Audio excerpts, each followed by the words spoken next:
Okay, why don't we get started?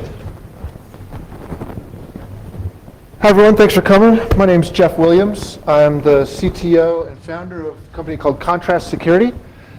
And I was for 8 years the chair of OWASP until I wised up. But I love OWASP and it's great to be here. Today I'm going to be giving a talk about continuous application security. You've heard of continuous delivery, continuous integration, continuous deployment. We're trying to interpret that for application security and show you how it can work and can be better than what we're doing today. So we'll start out. This is not a basketball. This is a basketball coach. And this is the Wilson 9450 because the basketball court is 94 feet by 50 feet. So this basketball has a ton of sensors inside it. The sensors, as you play your normal game, the sensors measure the arc of your shot release speed, your dribble speed. It tells you which hand is dribbling stronger. It's even the rotation on your shot gives you all those numbers. So it's actually really amazing. It connects to your phone via Bluetooth, and it gives you this continuous monitoring of your basketball game.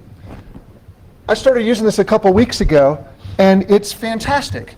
So here's my dashboard for my game, and you can see I'm shooting too flat.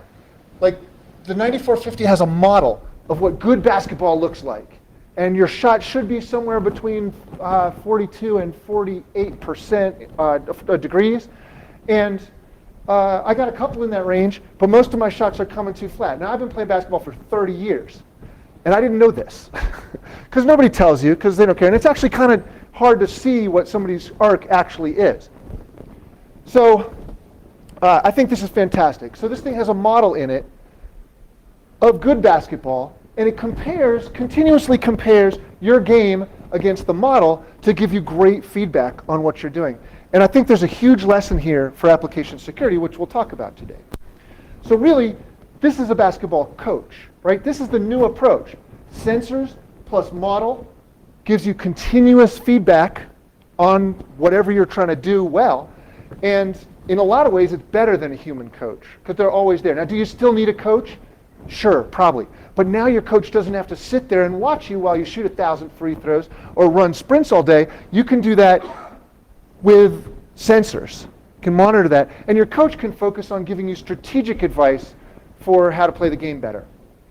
So there's no more guessing. I like to call this approach Moneyball. If you saw that movie, you know it's numerics, metrics-based approach to application security. And I think we can play Moneyball with AppSec. So I've given a couple talks on this that I encourage you to go look at. One was at AppSecUSA a year ago called Application Security at DevOps Speed and Portfolio Scale. And in that talk, I focused on what makes a great sensor. Like what sensors can we actually add to application security during the development process? What can we measure? What can we do? What can we do easily, actually? And then later that year, I gave a talk called Building an Application Security Network, Application Security Sensor Network. And this is about building out an infrastructure to sort of manage those sensors, gather that data together, pull it together, and do some analytics and create those dashboards. So I encourage you to check those out because there's a lot of background there that I can't get into here.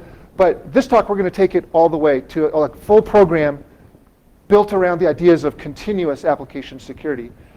Let's take a second first to just rewind, make sure everybody understands why application security is so important and why it needs to change. Traditional application security programs are built around experts and expert tools.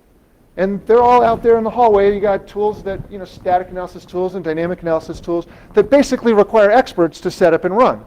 And that's a fundamental bottleneck on getting application security done. If you've got a big application portfolio, your team can't handle the bandwidth. So I've seen a lot of these programs over the last, I've been doing this for about 15 years, and I've seen and worked with a lot of these programs that can't scale across the whole portfolio. Most organizations get to about 10% of their portfolio, sort of the critical ones, and then they have to stop. They can't handle the bandwidth. And that's unfortunate. The other thing that's sort of a real tragedy is that we're not really producing any good assurance. I mean, we spend a lot of time doing code reviews and pen tests and running scans and tools, but all we end up with is a big pile of vulnerabilities, right? That doesn't really tell you that anything is good.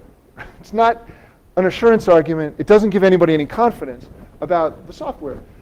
These programs also don't get good coverage. We talked about coverage over the portfolio. They also don't get very good vulnerability coverage, particularly if you're relying on automated tools like static and dynamic. You're going to miss a lot of the important stuff, particularly authentication, access control, and encryption. Tools can't analyze those, and that's where most of the critical vulnerabilities are. So we're really not getting great coverage there. And the worst thing, I think, is that application security programs are pissing everybody off. They're not a good process fit for software development.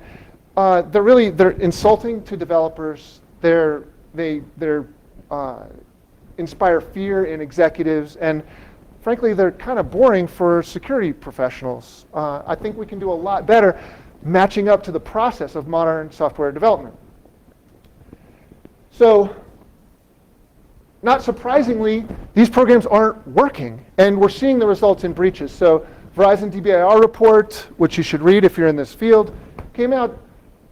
It shows 36% of breaches are due to flaws in applications. 36% of them. That is by far the biggest category of breaches are due to application vulnerabilities. All these things we hear about in the news, APT, POS attacks, DDoS attacks, insiders, card skimmers, all that, only a tiny percentage of what comes from application security. But what's tragic is that when you look at the spending in the industry, only 1.7% of security budgets get spent on AppSec. You know why that is? Because we suck. We are not explaining the problem well enough. Even in the face of incredibly damning statistics, we're not able to command the budget for some reason. And frankly, I think it's really hard for organizations to spend money on AppSec because it's so difficult to do. So we've got a real problem in application security. We need to figure out a way to do it differently. So I think waterfall thinking sort of pervades application security. Every activity you hear about is tied to a phase in the life cycle, right? It happens at design time or at integration time or coding or goes into production. I think we need to get out of that mindset. I think we need to think more about a software factory. Like, this is a development organization that takes business needs and it turns it into running high quality code, right? And it's continuously working. And so what our job is, we need to figure out how to get that factory to produce secure code without messing it up, right? We can't just break it. So the sort of the naive approach to doing application security is to put a bunch of gates and checkpoints into this process and try to get the factory to produce something different. But it's kind of ham-handed and it doesn't end up really being effective. Now, it's important to understand that these software factories come in all different shapes and sizes. Small shops, big shops, some are agile, some are DevOps, some are process-oriented, some are technology-oriented. There's a massive range, and any of those shops can produce secure code. So I don't think that the right approach going forward is to sort of compare these software shops against each other to see what everyone's doing. I think what's important is that we measure the output, that we actually come up with a way to measure whether they're actually producing secure code. And it gets back to the 9450 here. We have to have a model of what security looks like so that we can measure against that. And once we get over that hurdle, then we can put sensors in place, and I'll talk about how it works going forward. So a great quote, quote from Zane Lackey at Etsy. He said, "Development organizations view delays as damage and route around them." So you can instantly see the way that we currently practice application security is going to be a problem because we're establishing delays. We're putting delays into the process, and we're fundamentally breaking software development. We can't do that. We've got to figure out a better way. And there is one. So I looked at modern industrial factories, right? Factories that build stuff, real world things. And they're littered with sensors these days. There's sensors for, there's cameras, there's moisture detectors, they have vibration detectors, they've got cameras everywhere, all kinds of sensors everywhere throughout their factory. And the reason that they do that is so that they can monitor every step of the process, compare it against their model, and make instant corrections to the process. So if a bearing starts to get burned out, it'll create a new vibration in that part of the factory, and they'll detect it instantly, right? So we've got all these sensors. They all have all these incredible adapters to bring all that data together. You got to get it in a common form. So they've got adapters. So we've got sensors and adapters. They actually do bring all this stuff together into what's called a programmable logic controller.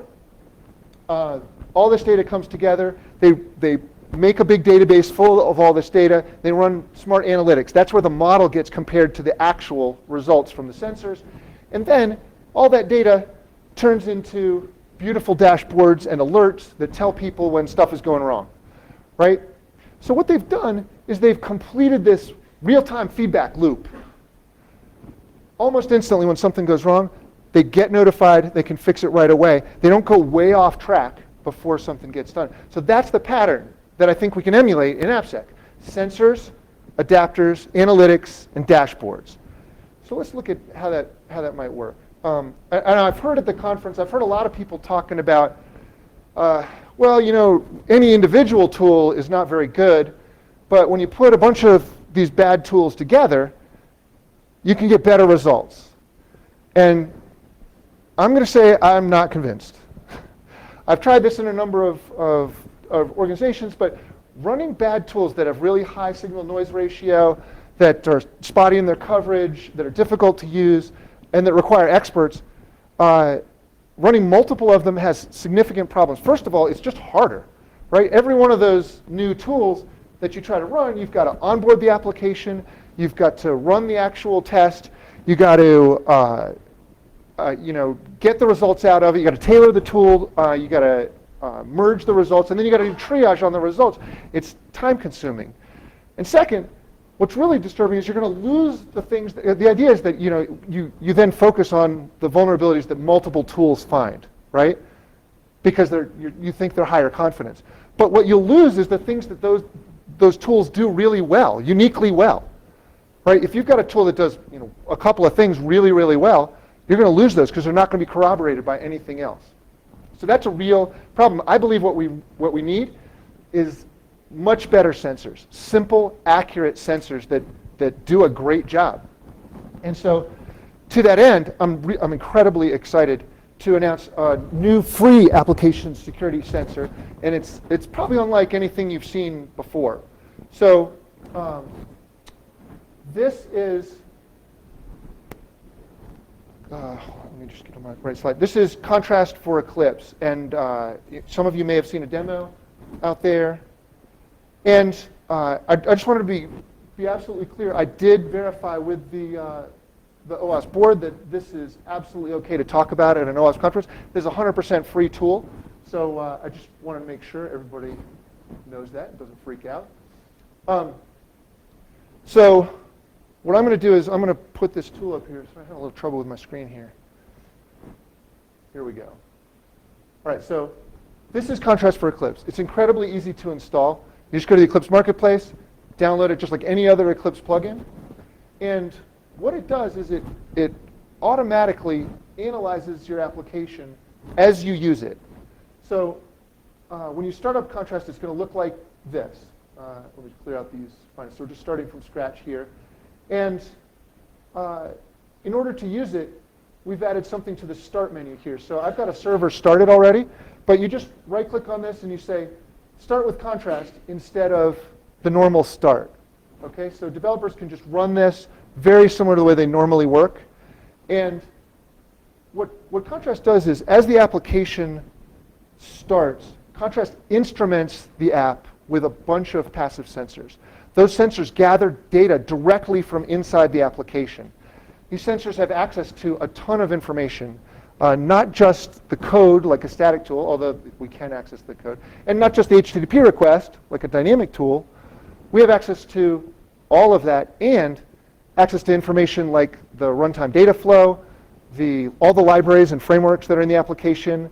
We have access to the configuration files, even all the back-end connections. We see everything that's going on inside the application, and we can make great security findings with all that data.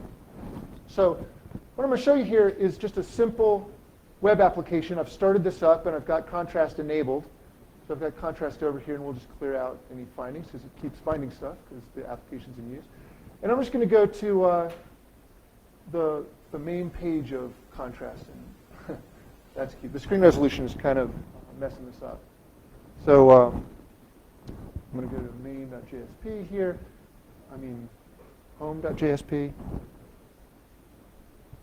And I'm just, so here's the sort of the main app. Contrast has already started analyzing this application.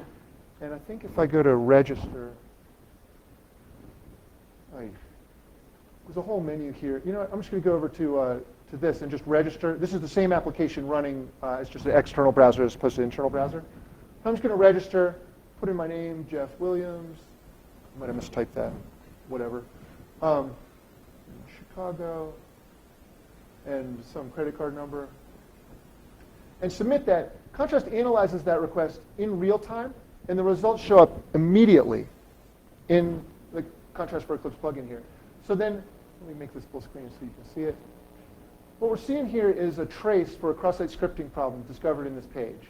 And I'm going to slide this over so we can see the whole trace. What we see is the exact line of code where this data came into the application, the request.get parameter. We can see some other parameters that come into the application. We can see all the transitions as data is built and then finally sent out to the web page. Sort of the canonical example of a cross-site scripting flaw, right? You guys have probably all seen examples like this.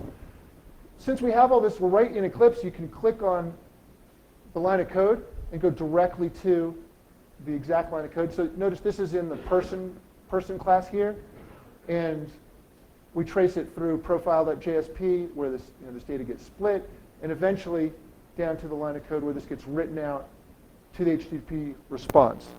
So really detailed information. We actually have all the stack traces for this event. So you can see, here's the actual runtime data from the container. If you're a developer and you really want to track this down, and we have the full HTTP request. This is a real differentiator because static tools only give you lines of code, but they don't give you a test case. So you can never really know if it's real. Dynamic tools only give you HTTP information. They don't give you the line of code, so that's hard to track down. Contrast is running inside the app, so we have access to both of those pieces of information. So we can give you a really full-featured finding that will help you find and remediate this thing.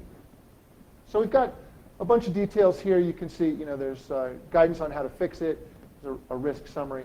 But this is a free plugin. Every Java developer in the world, as far as I'm concerned, should be checking their code with this before they check it in.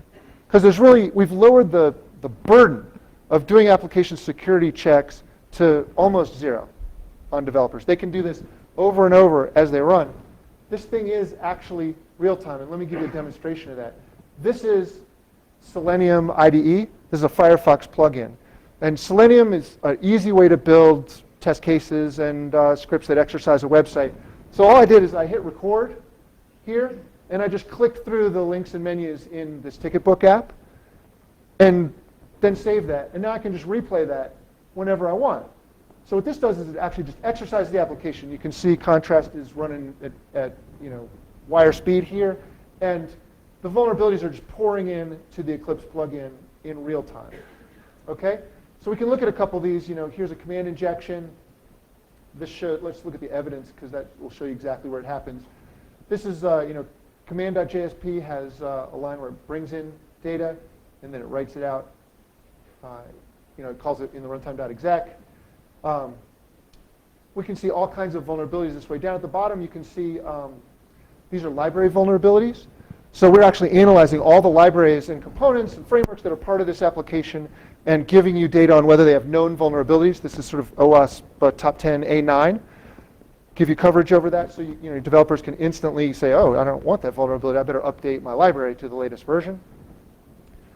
And the analysis that Contrast is doing here is actually pretty sophisticated. It's covering the entire application, not just the source code, but the entire application, all the libraries, all the frameworks, even down to the Java runtime. We track the data wherever it goes. And what that does is that dramatically reduces the number of false alarms that traditional tools get. When we track a string through the application, we're actually tracking that particular string wherever it goes. So we don't have to guess. We don't lose tracked strings when they go into collections or when they move around and get sliced and diced through an application. So this technique that we're using here is something Gartner calls IAST, or Interactive Application Security Testing. And it's the idea of using instrumentation to find vulnerabilities like this and give sort of real-time continuous feedback to folks. So I encourage you to check out this Contrast for Eclipse plugin, give it to your developers, see how they like it. This is a brand new tool on the market. It's a new technique, and we're absolutely looking for all the feedback we can get on, does this help? Does this work? Does giving developers a really great sensor for application security problems, does that allow them to check in secure code? We're hoping that it does.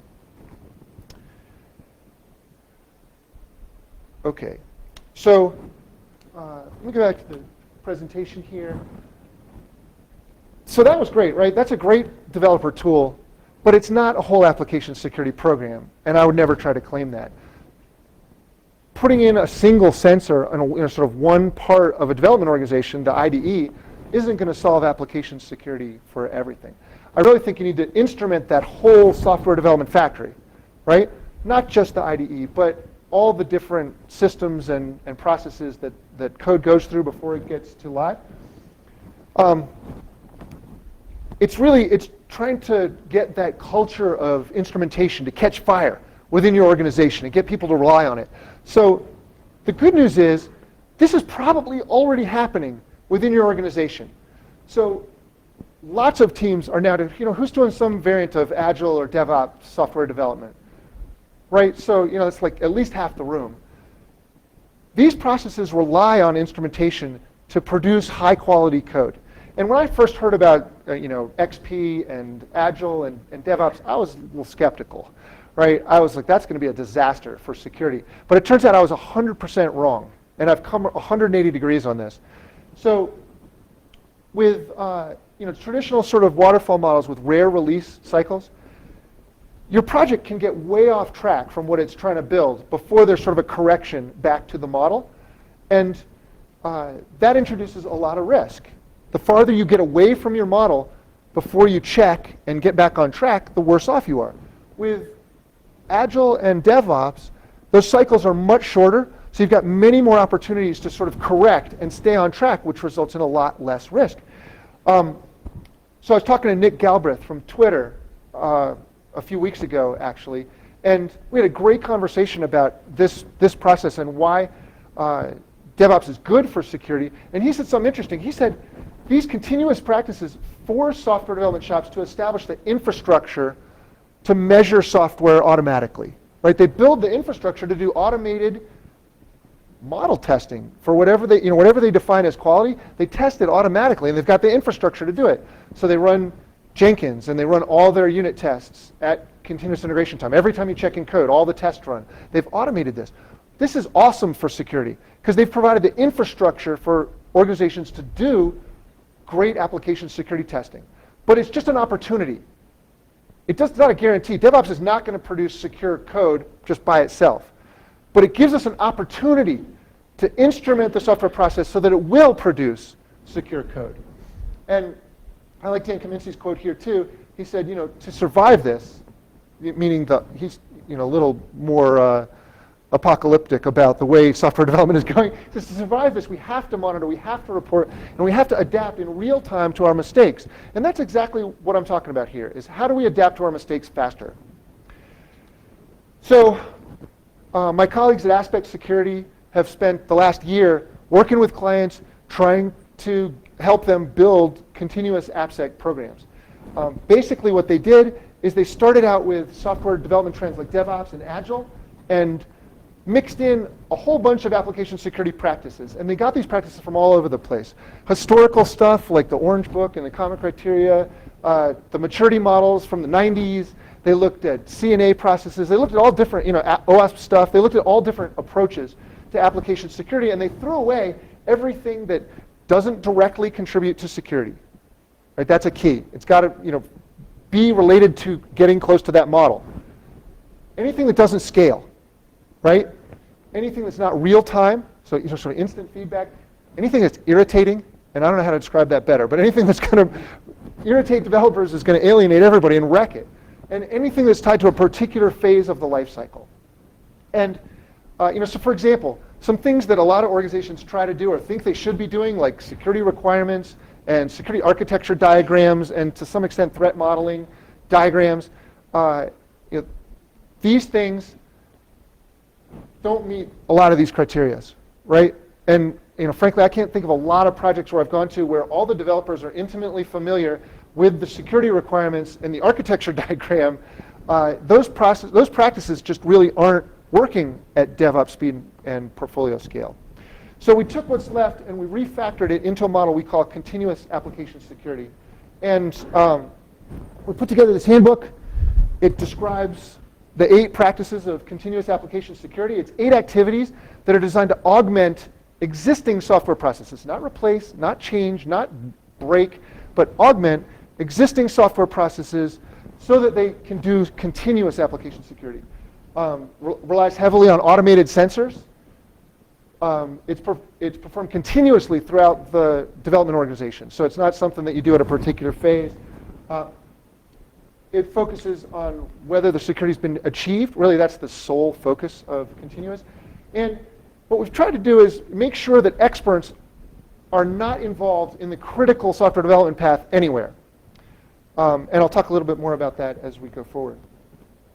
So these are the 8 activities in continuous AppSec. And today, we've got time. We're only going to focus on the middle 3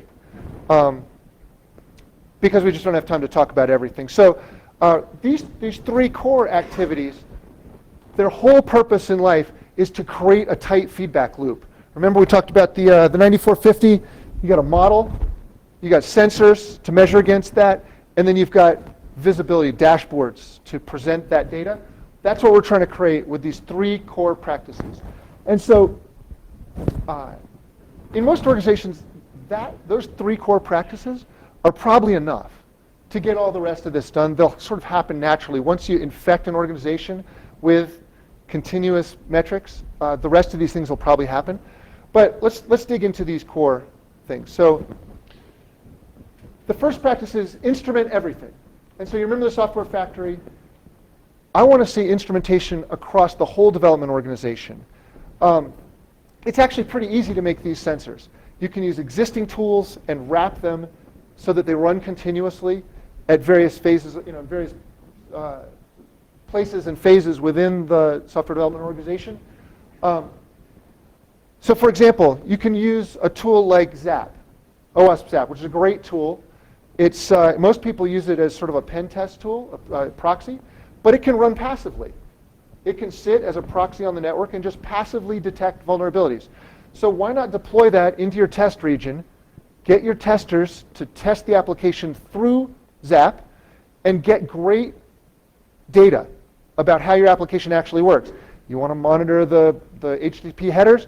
Great. ZAP can watch those. You can build custom tests into ZAP if you want to monitor for particular things, like your application is supposed to generate a CSRF token that looks like something. ZAP can verify that for you. There's a language built into ZAP called Zest, which allows you to specify those things and run them continuously. And once you set that up, that's basically free, right? That's just going to run continuously. You didn't have to do any extra work. You didn't have to pen test. You didn't have to run any complex tools. You get all that data for free. So what you're doing is then you've got a whole bunch of complex tests that you need to run. You can knock off a few of those and turn them into sensors that run continuously. And slowly, we're going to shift from these complex manual processes to automated non-expert processes over time. Then at the end, there's probably going to be some things left that you need experts for to test, because they're just that complicated. I think you can probably automate almost anything if you work hard enough at it. But there's probably going to be some things left that you want experts for. That's great. But you've automated everything that you really can. So to make a sensor, what you really have to do is take that tool, wrap it in something that will run it continuously. Like Puppet is a great choice. It can push out sensors and get them to run on a schedule. You also have to extract the data from those tools and turn it into some common form. That you remember those adapters that we talked about in the industrial factories? You got to convert that data into something you can use. So you take all the data and bring it together in some kind of data warehouse or data hub where you can actually analyze it and use it then to create the great dashboards. So, what just happened? I think I went twice.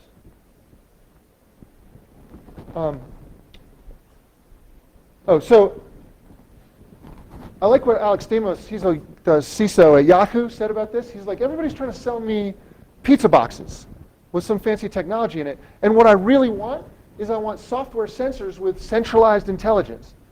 That's what I'm talking about, right? Software sensors that monitor applications as they're being developed and in production, that generate this data and bring it together so we can make smart decisions. And I like what it says right on the 9450 here. It says the ball don't lie. That's what I'm talking about with these sensors, right? This is data that nobody can argue with, right? It's not a judgment call. It's just data that's coming in and creating a great dashboard that everyone can rely on. Gene Kim, who's the author of the Phoenix Project, which if you haven't read it, you really ought to read it, because you'll recognize a lot of your own organization in the book. And he's got a lot of great lessons about how to think about the changes that are happening to the way software is built. But he had a great quote. He said, if you have code that's important enough to deploy, then it's important enough to instrument. And I absolutely believe that. I think the future of software is that everything's going to be instrumented. And I wanted to talk about a company called New Relic. Is anybody familiar with New Relic? Okay, so what New Relic does is they have a sensor that monitors performance of applications. You just drop it in your application, and when you run your application the normal way, it produces great data around performance. It times everything, back-end queries, request times, everything, and gives you a great dashboard. You don't have to do any extra work to get this, but what they did is they changed something that was an expert-based field, like AppSec. They changed performance engineering, which was like expert-based, into something that everyone can do for themselves. And that's what sensors can do for application security as well. And really, that's the only way we're going to scale it, because we've got way too much code and way too few of you guys to do this job. So this really isn't for just the unicorns, the Googles and the Etsys and the Twitters and the giant monsters. Anyone can do this for themselves. So the second practice is make security visible. We talked about sensors. Now we've got to make that data visible, right? So we need some analytics and some dashboards. So all those sensors, we're going to pull it together into some data warehouse. We're going to create some great dashboards. And I've worked on this with some organizations. So the folks at Aspect have worked with a financial organization that, when we started, they were basically doing triannual manual reviews on applications. Triannual reviews. And so their data was really spotty and really out of date. And what we were able to do is integrate some of these sensors into their software build process and gather some great data to give them instant feedback that's always up to date on these applications. And it's absolutely working and helping. The money that they would have spent on penetration testing is now being spent on creating sensors and automating. So it's been transformational for them in a very short amount of time. So they're on a great path. I wanted to show you a couple dashboards that I'm familiar with. At Yelp, this is a cool dashboard.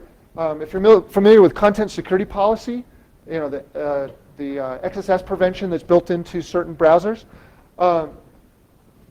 there's a way for CSP to give the application owner feedback directly from the browser.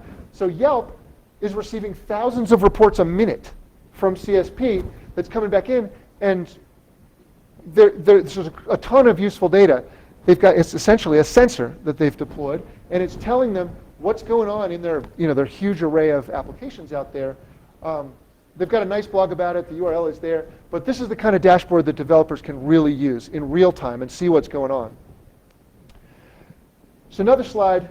This is Etsy's dashboards. And what they've done is this is Zane Lackey's quote. He says, you should surface security info for everyone, not just the application security team. And he's adamant that by making this data visible, it changes everything. The whole tone of security in their organization is different. Security guys and application people aren't confrontational. They work together. They go to this dashboard and they look and they see problems and they say, what are we going to do about that? And they think about it and they solve problems rather than sort of arguing and trying to call each other out and sort of self-aggrandizing themselves. So I really think that making these dashboards is an incredibly important piece. And again, anybody can do this. This is one that we threw together for the talk that I gave last year. This is nice. We run some simple open source tools, pull the data together, and this gives you nice letter grade scores across a lot of different categories of security. So I definitely encourage you to build a network. For this, we use Puppet. So Puppet pushes out the sensors to the various app servers and schedules them for running. When they run, the data gets collected and it gets pushed back to what I'll call an application security data warehouse, where the analytics happen. First, all that data has to be, we call it digested. The data has to come in, and it comes in various formats, right? Some tools produce text, some produce XML, some produce HTML, all kinds of weird stuff. But what you want to do is sort of standardize that. So all the data is coming in a standard format, and then you can pull it together and make some really nice dashboards. Now, that's all great. But I want you to be smart about what sensors you put out there, right? You can't just grab a collection of tools. I said this earlier. You can't just take a collection of tools and just run them and think that you've covered everything, right? I want you to take control of security. And what that means is that you establish a model. I call it a expected security model. What that means is you've defined what you expect from your applications. Just like the 9450 has a model of what my game is supposed to look like, we need to have a model of what application security is supposed to look like. And it's not that complicated. For any one of the areas that you believe you want in your security program, like start with the business needs, push down to security strategies, and then translate those into specific expected requirements. Like I would expect in my organization that all the encryption is done with AES. That's a simple statement. But I bet your organization has that policy in some manual somewhere. And I'd be willing to bet $1 zillion that you're using all kinds of different encryption algorithms when you actually get into the code and look at apps. We see this all the time, is that the standards don't match what's in the actual applications. So this process of sort of taking control of security is really important. You want to evolve your model. Now, a lot of people would say, well, we should start with the model. We should get a really detailed rundown of every single nitnoid security thing that we're going to do, because then we'll know what to build sensors for, and it's all very logical. Unfortunately, it doesn't really work. Nobody will pay for that paper exercise to build the model and build this abstract stuff, because they've seen it too many times before. So what you need to do is start with sensors. Start with great sensors for things that you know are important to your organization. Then once you get some real data, then the holes in your security story will be obvious. The gaps in that data will be obvious. Like, oh, I see you're checking for AES, but you're not checking for CBC and ECB. So we had to extend that check a little bit. Things like that. So this model evolves over time. And the way I like to think about this is, if you imagine, sort of most organizations, if you look at the sort of the yellow circle, their expected model is really spotty, right? Your expected model is probably tied up in some documents that are stored in some content repository somewhere. Maybe it's in the tools that you use. Maybe it's in your pen tester's head a little bit. But there's no sort of one place where you can go to see the whole model. And then on the other side, the things that you're actually measuring aren't very clear either, right? So you hire a pen tester and they test some stuff, and they probably didn't check your expected model because there wasn't like one document. So you get all this mishmash. What you end up with at the end is you really don't know whether you're secure. you've got some requirements and you've got some stuff that you tested, but it doesn't match up very well, and so you just have to decide, like, well, I guess we'll go live. I don't think that's a great way to do security. So I'm trying to get, CAS is all about getting out of that. So if you look at those 3 core activities, they're designed to get that feedback loop started. Sensors, dashboard, get visibility, and then model to make sure that you've got the right stuff. And if you focus on that, all the other things sort of start to happen. I will go through the other 5 really quickly. The first one is, you have to know your enemy. So you should be constantly monitoring the threat. And you can do that through OWASP or other organizations, but you need to stay on top of who might be attacking you so that you can update your model with that information. You need to implement strong defenses. And you could do application security without a set of common strong defenses, but I wouldn't try it. Application security is pretty complicated already, and by standardizing your defenses, by establishing your own enterprise security API, you can simplify both your model and the implementation of that model. You got to make it simpler, otherwise it's just too intractable. So, I've talked a lot about that standardization of controls, and it's really, really important.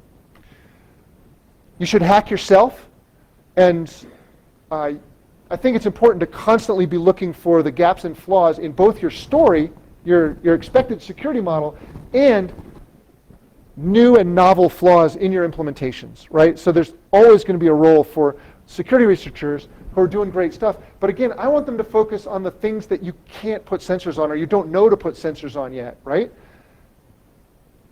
The people in this room should not be testing for XSS and SQL injection and the simple stuff. We need to automate those things.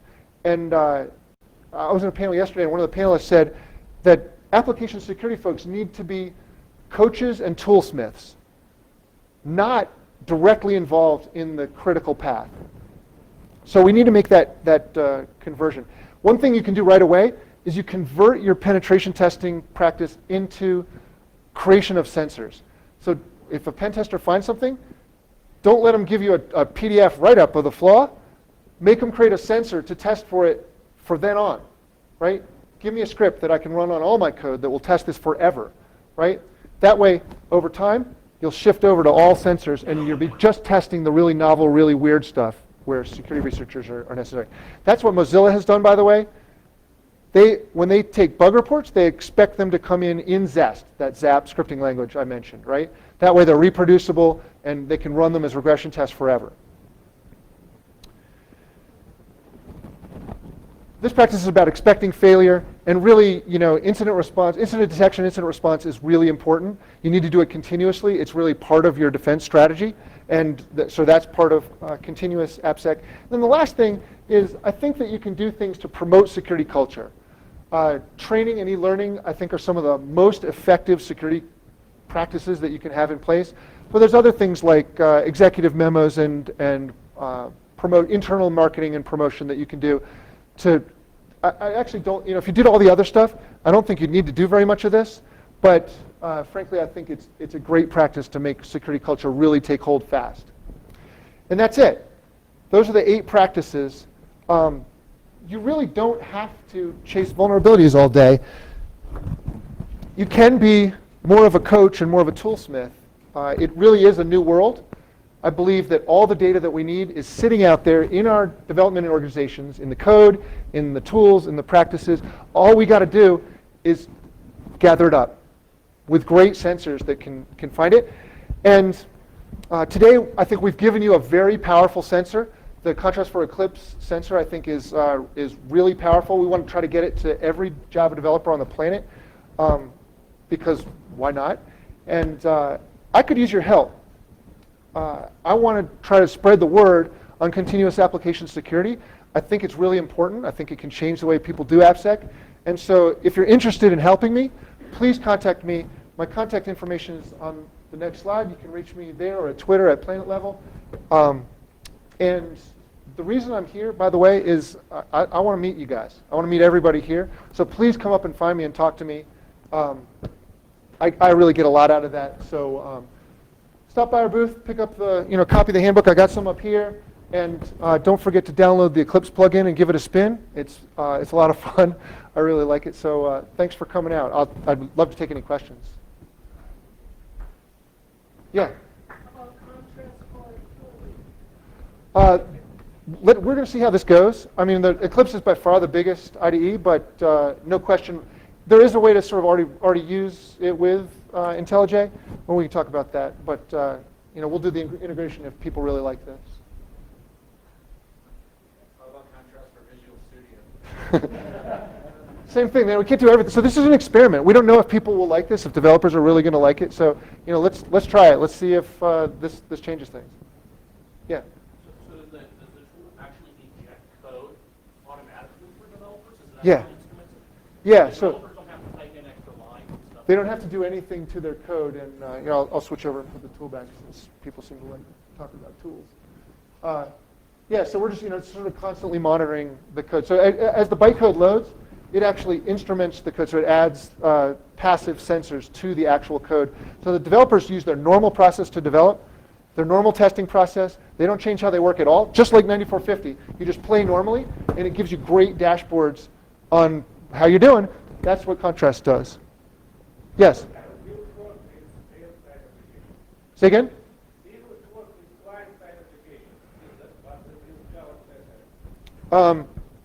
Right now, so the underlying technology does work on client Java applications, but the way the Eclipse plugin is set up, it's designed to work with servers. But if that's something that you want really bad, let me know, and we'll add a run as application with contrast. Yeah.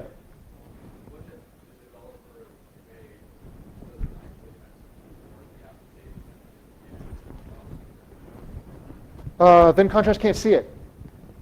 So you should, if you're interested in getting really good coverage, you should use a coverage tool like ECLEMMA or something like that to measure the coverage over the code.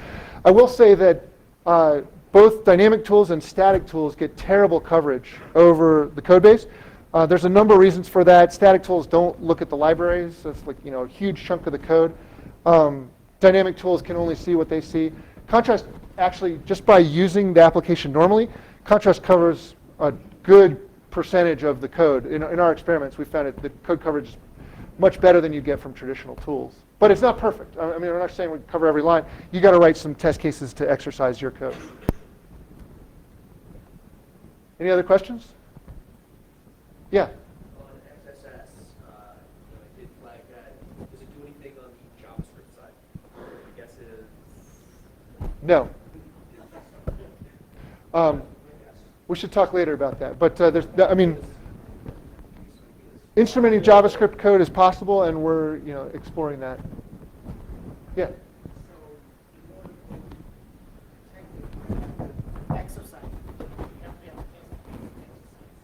You have to use the code. Now, normally, when a developer's working, they're normally writing some code and running it in the browser, writing some code, running in the browser. So they're going to exercise the piece that they're working on really well. That's actually really important, because they probably don't care about the other, million lines of code that are out there. They really only care about the piece that they're working on right now. And so contrast will show them the vulnerabilities in the chunk that they're working on. So in a way, it closes that feedback loop in a really nice way. The static analysis tools, you get a 700-page PDF report, and somebody has to go through and go, well, oh, this one is Joe's, and that one's Mary's, and it breaks the feedback loop. Contrast has that right there feedback loop. By the way, we work on huge applications, up to 20 million lines of code, no problem. Oh, Find Bugs is a static analysis tool. It doesn't do instrumentation or runtime. It's a different technique for trying to find flaws. Yeah, so I'm getting kicked out. So I'm happy to take any other questions. I'll be at the outside the door at the contrast booth.